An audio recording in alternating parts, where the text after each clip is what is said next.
trainer for this training. So, my name is Ana Marie Bagasina. You can call me Miss B for short.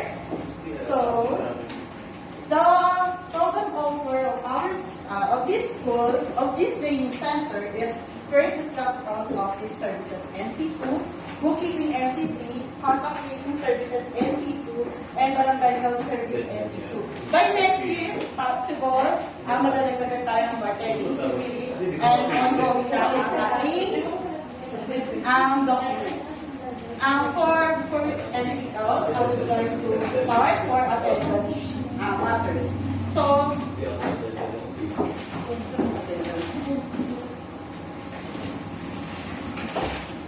here's the attendance. Here's fix your signature po sa tabi niya. And then, after na, check niyo po yung spelling, letter by letter.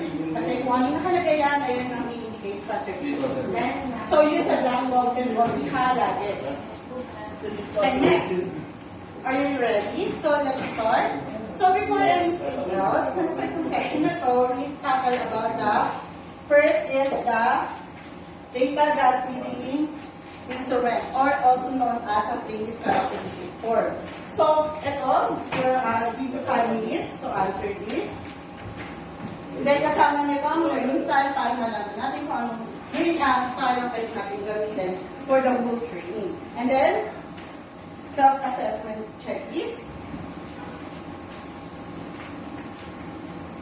And also the pre-test. I give you 30 minutes to answer this. Don't worry if it's not recorded. Okay? Hindi siya kasama sa reading nyo. Okay.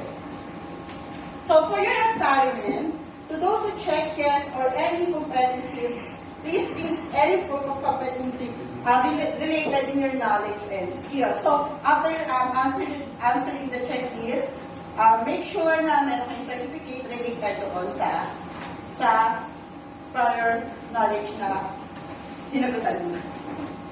So, babalik tayo after lunch to complete the whole orientation. Okay.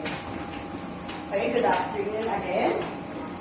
Trainees, I have checked out ulit ang attendance before we proceed or to finish our orientation. So, here's the attendance sheet. Also, continue lang natin yung rules natin, use blackboard. Okay.